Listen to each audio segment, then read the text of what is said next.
وَقُلْ إِنِّي أَنَا النَّذِيرُ الْمُبِينُ،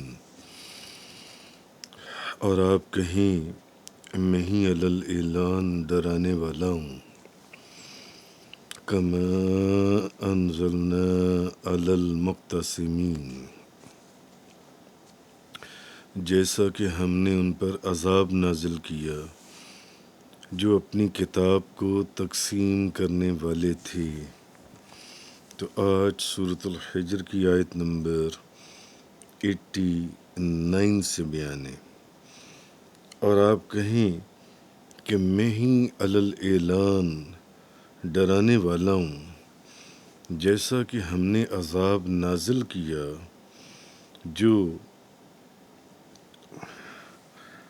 جیسا کہ ہم نے ان پر عذاب نازل کیا جو اپنی کتاب کو تقسیم کرنے والے تھے. تو اب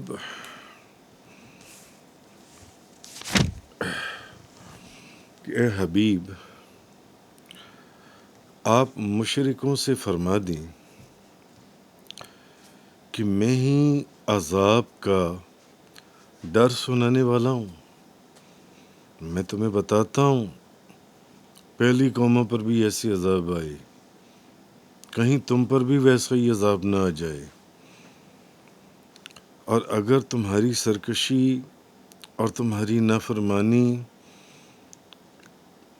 میں تم باز نہ آئے تو کہیں تم پر بھی وہ عذاب نازل نہ ہو. تو آگے فرمایا کہ کتاب کو تقسیم کرنے والے، تو جنہوں نے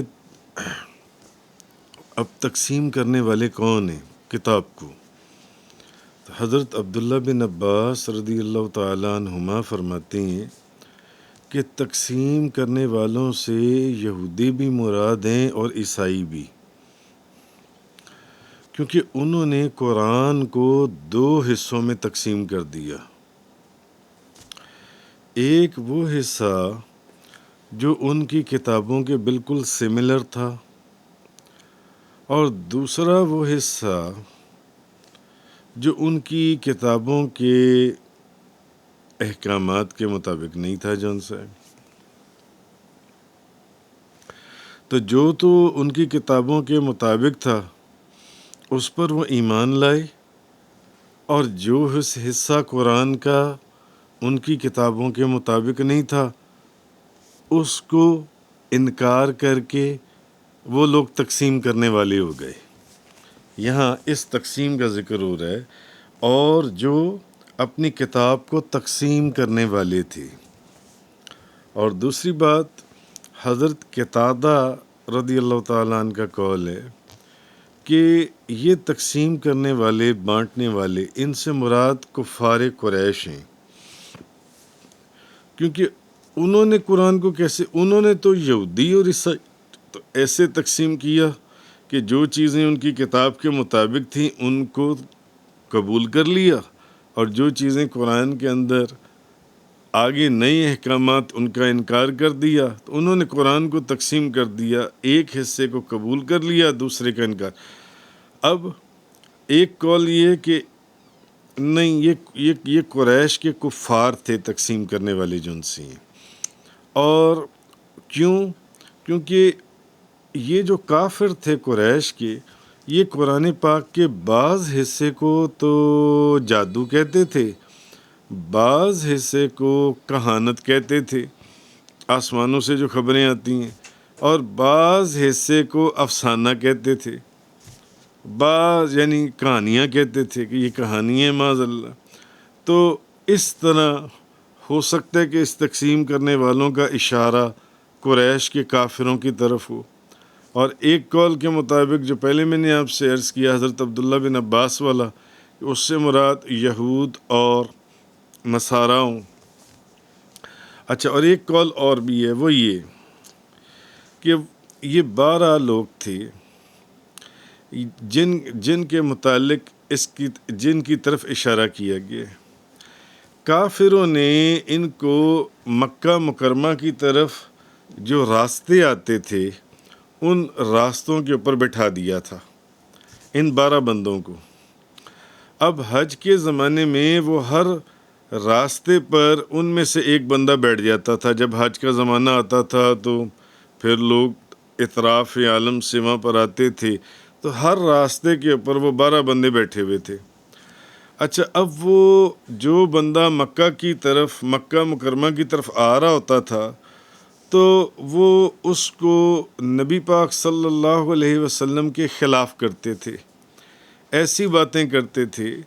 تو ایسے لوگ آج بھی دنیا میں موجود ہیں، کافر، مشرک، منافق۔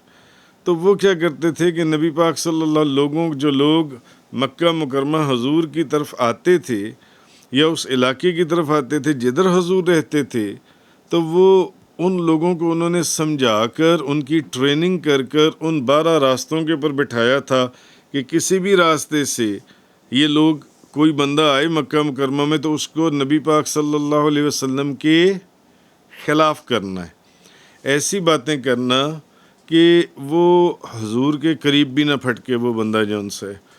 تو اب وہ کیا کرتے تھے، ان میں سے کوئی تو کہتا تھا کہ بھئی ادھر نہ جانا، وہاں تو ایک بندہ ہے جو ایک خدا کی عبادت کا وہ اقرار کرتا ہے اور دوسروں کو بھی دعوت دے، مگر وہ ہے جادوگر، وہاں نہ جانا۔ کوئی کہتا کہ نہیں وہ تو کذاب ہیں، معاذ اللہ، استغفر اللہ۔ اچھا، کوئی کہتا کہ اب وہ اپنے ان کی برین واشنگ کرتے آنے والوں کی کہ نہیں وہ تو مجنون ہے وہ بندہ، جہاں جدھر تم جاؤ گے ادھر محمد نام صلی اللہ علیہ۔ کوئی کہتا کہ وہ کاہن ہے، یعنی وہ کہانت کرتا ہے، جو اوپر سے جن اور شیطان خبریں لاتے ہیں وہ خبریں پھیلاتا ہے۔ کوئی کہتا کہ وہ یہ کچھ بھی نہیں ہے، وہ شاعر ہے جو ان سے۔ اچھا، اب جب وہ لوگ ان رستوں سے مکہ مکرمہ کے اندر داخل ہوتے تو وہاں ولید بن مغیرہ بیٹھا ہوتا تھا، اس کی آگے ڈیوٹی تھی، وہ ان کا ہیڈ تھا جو ان سے۔ تو اب وہ اس سے پوچھتے نبی پاک صلی اللہ علیہ وسلم کا کہ یار ہم جب مکہ مکرمہ کی طرف آ رہے تھے تو راستے میں ہمیں ایسے لوگ ملے جو نبی پاک صلی اللہ علیہ وسلم کے متعلق جو اس طرح ان کے متعلق یہ بات کہہ رہے تھے۔ تو وہ کہتا کہ ہاں تم نے جو کچھ سنا ہے نا بالکل صحیح سنے۔ اب وہ ان کی تصدیق کرتا، مکہ مکرمہ کے دروازے کے اوپر بیٹھا ہوا تھا۔ تو اس طرح وہ مکہ مکرمہ میں آنے والے لوگوں کو نبی کریم صلی اللہ علیہ وسلم کی مخالفت اور حضور کے قریب جانے سے ان کو متنفر کرتے تھے کہ حضور کے قریب نہیں جانا۔ تو یہ وہ لوگ ہیں جن کو اللہ نے ہلاک کیا، اور یہ تفسیر کے اندر ہے، تفسیر کبیر کے اندر ہے یہ چیز۔ تو یہ وہ تقسیم جو فرمایا گیا ہے کہ اور آپ کہیں کہ میں ہی علی الاعلان ڈرانے والا ہوں، جیسا کہ ہم نے ان پر عذاب نازل کیا، اور جو اپنی کتاب کو تقسیم کرنے والے تھے، یا تو وہ یہود و نصارہ تھے، یا وہ قریش کے کفار تھے، یا پھر یہ 12 لوگ تھے جن کو مختلف راستوں کے اوپر بٹھایا گیا تھا۔ آگے فرمایا آیت نمبر 91، الذین جعلوا القرآن عیدین فوربک لنسألنہم اجمعین عما کانوا یعملون، جنہوں نے قرآن کو کچھ مان کر اور کچھ نہ مان کر ٹکڑے ٹکڑے کر دیا۔ آگے فرمایا جا رہا ہے جنہوں نے قرآن کے کچھ حصے کو مان لیا، کچھ حصے کو نہیں مانا، انہوں نے ٹکڑے ٹکڑے کر دیا۔ فَوَرَبِّكَ لَنَسْأَلَنَّهُمْ أَجْمَعِينَ، سو آپ کے رب کی قسم ہم ان سب سے ضرور سوال کریں گے، عما كانوا يعملون، کہ وہ کیا کرتے رہے تھے، وہ کیا کرتے رہے تھے، ہم ان سے ضرور سوال کریں گے۔ یعنی انہوں نے قرآن کو ٹکڑے ٹکڑے کر دیا، جیسے کہ میں نے آپ کو پیچھے کہا، کوئی کہتا تھا کہ یہ کہانت ہے، کوئی کہتا تھا کہ یہ قصے کہانیاں ہیں، کوئی کہتا تھا یہ شاعری ہے، کوئی کہتا تھا کہ یہ افسانہ ہے، کوئی کہتا تھا یہ کہانت ہے۔ یعنی اس طریقے سے انہوں نے ٹکڑے ٹکڑے کر دیا قرآن کو، کوئی کچھ کہتا تھا، کوئی کچھ کہتا تھا جن سے. تو جیسے کہ سورۃ البقرہ کے اندر آپ پڑھ رہے ہیں افتؤمنون ببعض الکتاب وتکفرون ببعض، کہا پس تم کتاب کے بعض حصے کے ساتھ تو ایمان لاتے اور بعض کے ساتھ کفر کرتے ہو. تو حضرت ابن عباس نے فرمایا کہ یہ کتاب کے بعض حصے پر ایمان لائے اور بعض کے ساتھ کفر کیا. پچھلی آیات میں اس کی بھی تفصیل آپ کو بتا دی ہے کس طرح کہ جو آیات تو ان کی یہود و نصارہ کی کتابوں کے مطابق ہوتی تھیں، قرآن کے اس حصے کو وہ مانتے تھے اور باقی حصے کا انکار کرتے تھے. تو یہ منکرین قرآن مجید کے متعلق مختلف باتیں کرتے تھے. تو اس کو کوئی شعر کہتا تھا، کوئی جھوٹ کہتا تھا، کوئی جادو کہتا تھا، کوئی کہانت کہتا تھا، کچھ بھی. بہرحال اللہ تعالیٰ نے فرمایا کہ آپ کے رب کی قسم ہم ان سے ضرور سوال کریں گے، یعنی ہم ان سے ضرور ان کاموں کے متعلق سوال کریں گے جو وہ دنیا میں کرتے رہے تھے. یعنی وہ دن دور نہیں ہے، وہ دن بہت قریب ہے جب ان سے سوال کیا جائے گا.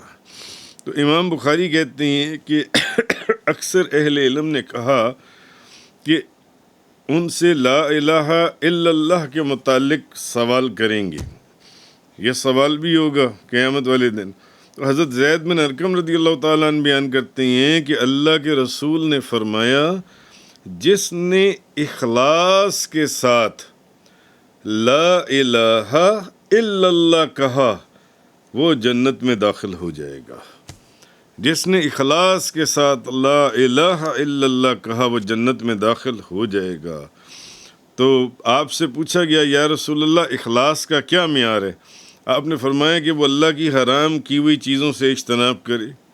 ہر وہ چیز جس کو اللہ نے حرام قرار دیا اس سے بچے. تو بس جس نے پھر لا الہ الا اللہ کہا، حضور نے فرمایا وہ بندہ وہ جنت میں داخل ہو جائے گا، وہ جنت میں داخل ہو جائے گا. تو آگے فرمایا آیت نمبر 94، اس میں فرمایا فاصدع بما تؤمر وأعرض عن المشركين إنا كفيناك المستهزئين الذين يجعلون مع الله إلها آخر فسوف يعلمون. آپ اس کا برملا اعلان کر دیں جس کا آپ کو حکم دیا گیا ہے اور مشرکین سے اعراض کیجیے. آپ کا مذاق اڑانے والوں سے بدلے کے لیے ہم کافی ہیں، ہم کافی ہیں. جو اللہ کے ساتھ کسی اور کو بھی معبود قرار دیتے ہیں سو وہ ان قریب جان لیں گے. تو اب فرمایا جا رہا ہے کہ محبوب آپ اس کا برملا اعلان کر دیں جس کا آپ کو حکم دیا گیا ہے. مشرکین سے اعراض کریں، یعنی وہ تو جو کر رہے ہیں کرنے دو. آپ کا مذاق اڑانے والوں سے ہم کافی ہیں بدلہ لینے کے لیے جو آپ کا مذاق اڑاتے ہیں. جو اللہ کے ساتھ کسی اور کو بھی معبود قرار دیتے ہیں سو وہ ان قریب جان لیں گے، ان قریب جان لیں گے. اچھا، اب اعلان نبوت کے بعد 3 سال تک تو نبی پاک صلی اللہ علیہ وسلم ایک پوشیدہ طور پر چھپ کر تبلیغ کا کام، تبلیغ کے فرائض سر انجام دیتے رہے. 3 سال تک جن سے 3 سال تک تو آپ چھپ کر تبلیغ کرتے رہے جن سے.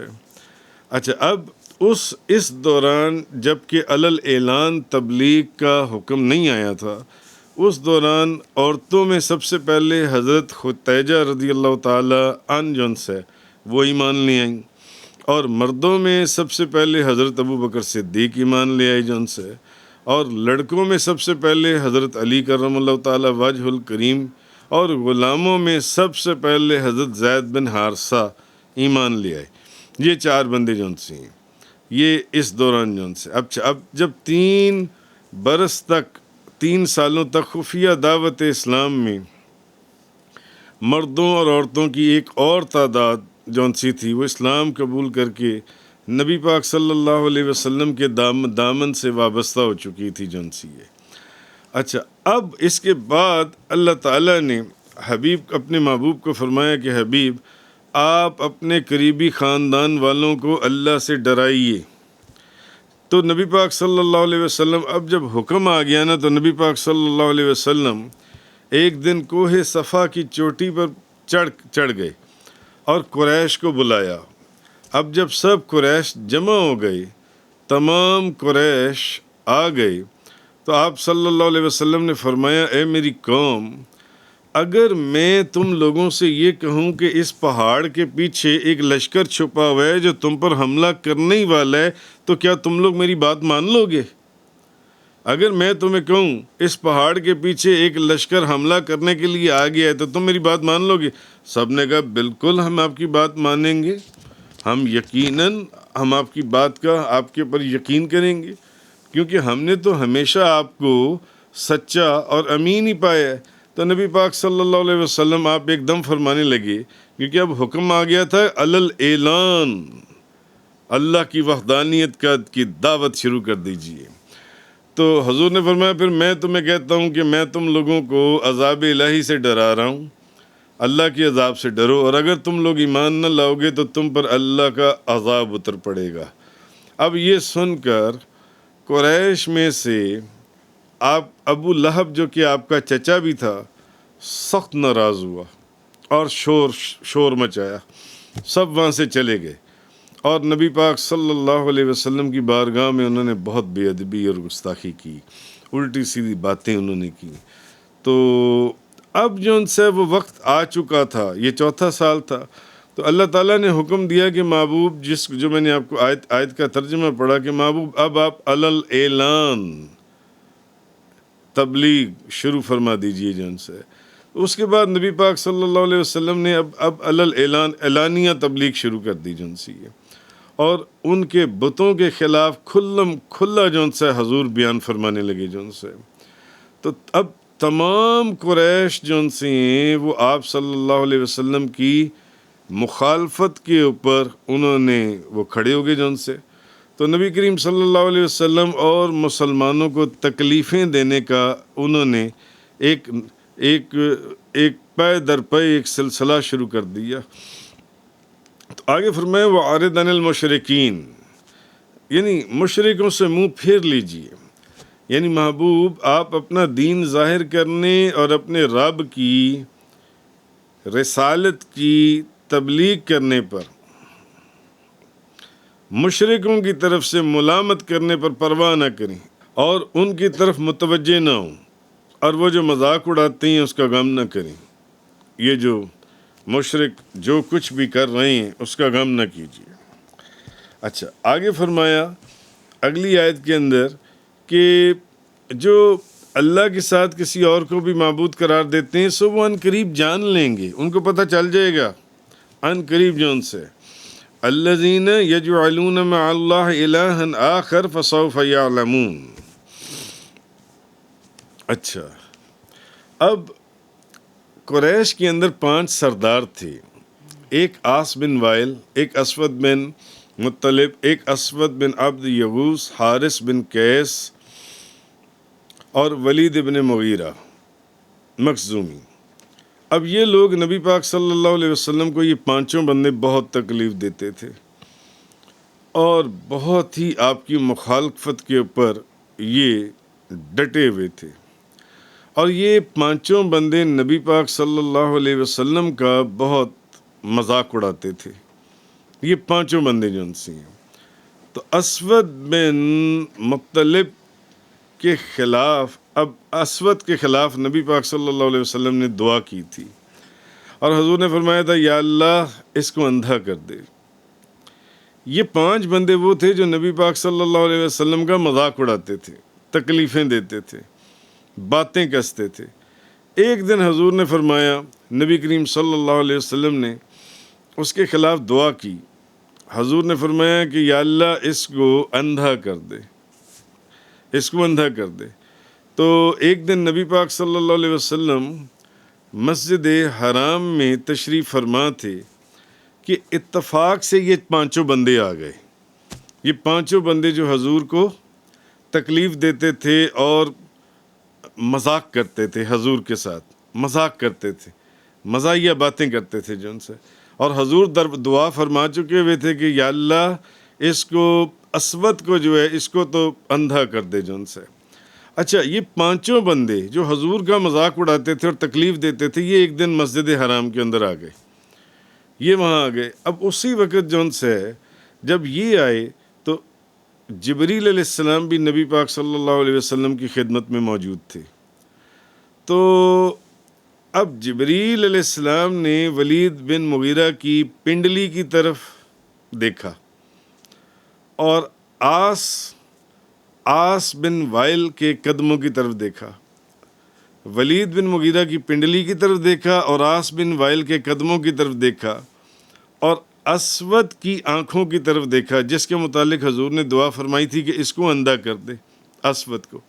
اب جبریل علیہ السلام نے ولید بن مغیرہ کی پنڈلی کی طرف دیکھا، آس کے قدموں کی طرف دیکھا اور اسود کی آنکھوں کی طرف دیکھا اور اسود بن عبد یغوث کے پیٹ کی طرف اور حارث بن قیس کے سر کی طرف دیکھا اور کہا کہ میں ان کا شر دفع کروں گا.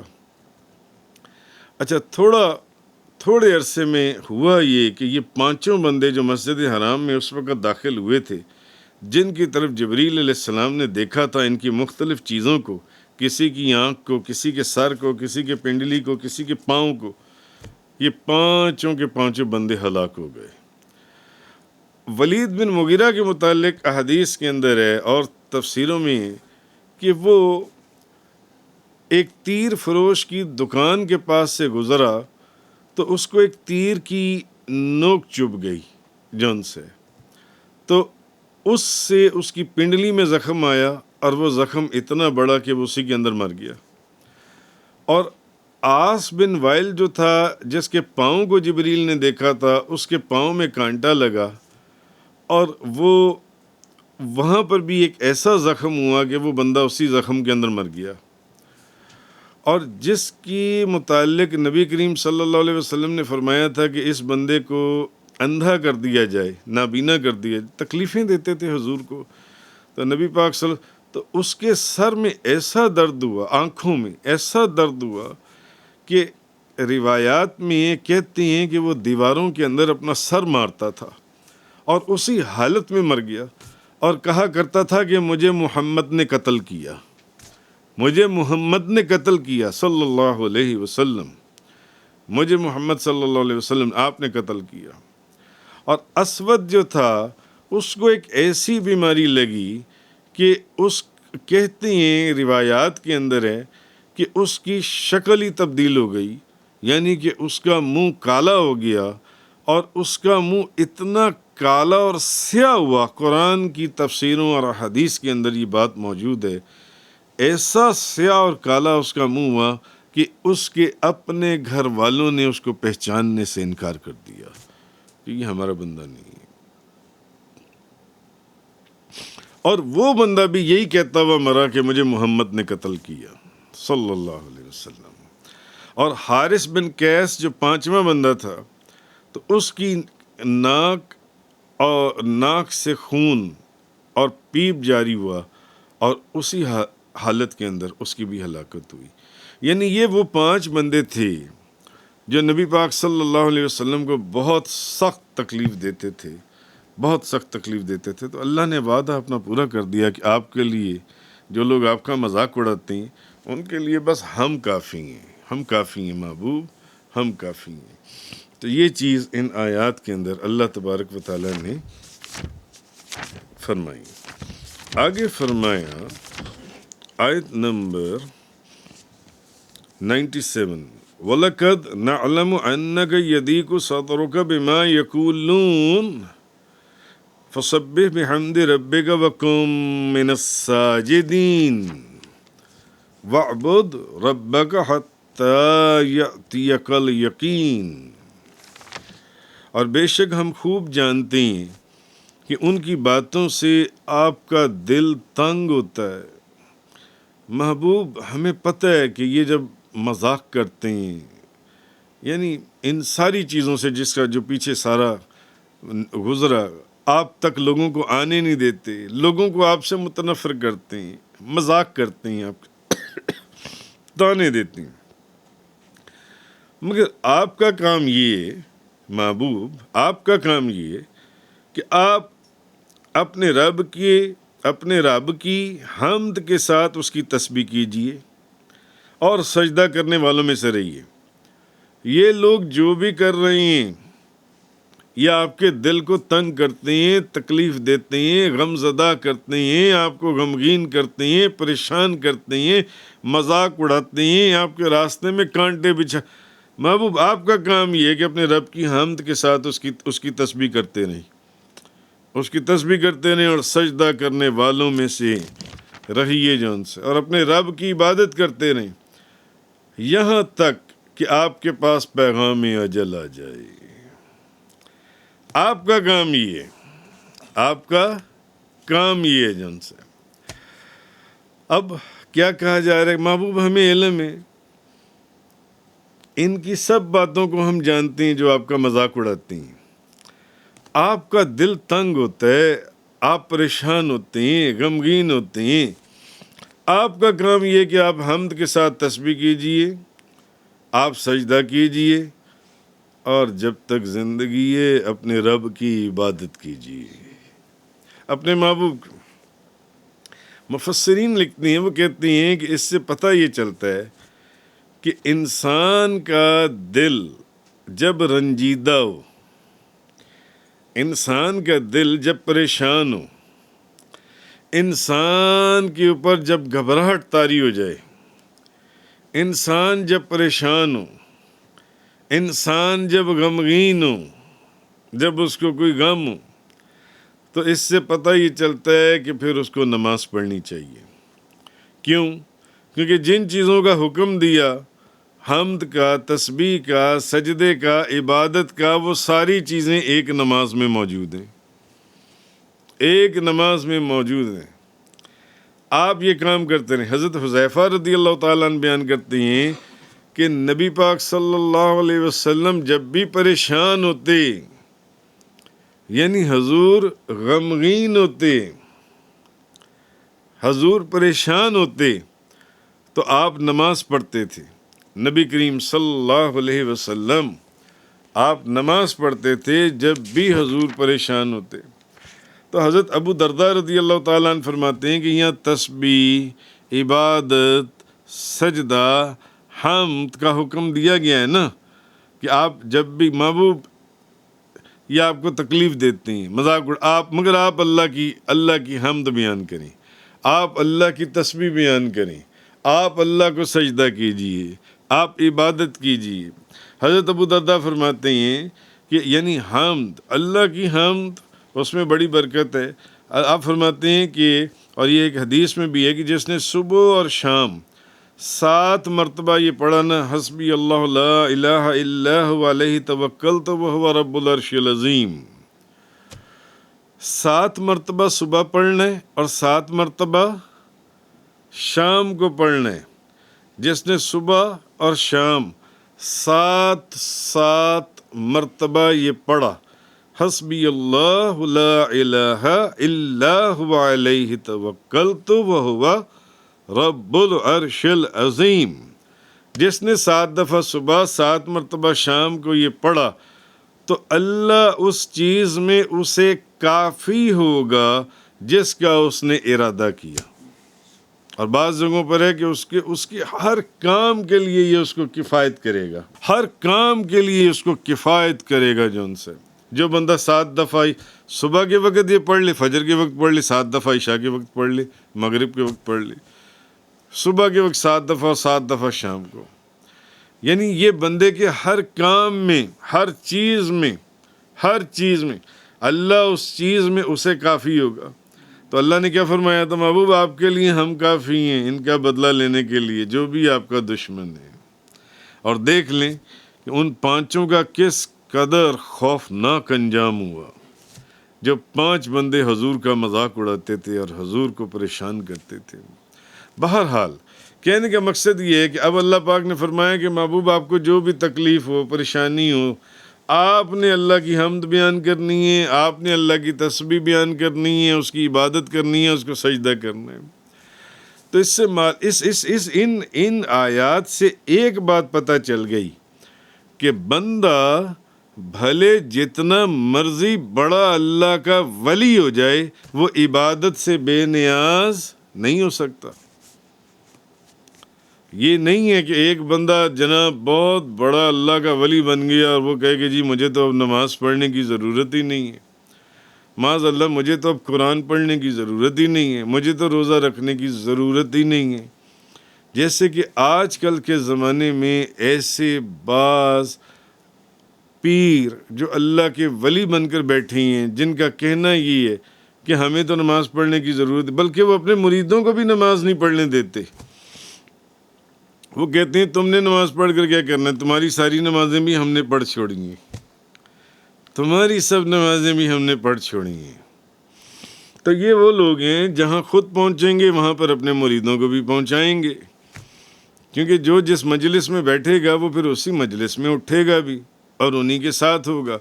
بہرحال ان آیتوں سے یہ پتہ چلا کہ کسی غوث ولی کتب ابدال کلندر کی بات نہیں ہے، صرف کسی نبی کی بات نہیں ہے، بلکہ نبیوں کے سردار کی بات ہے۔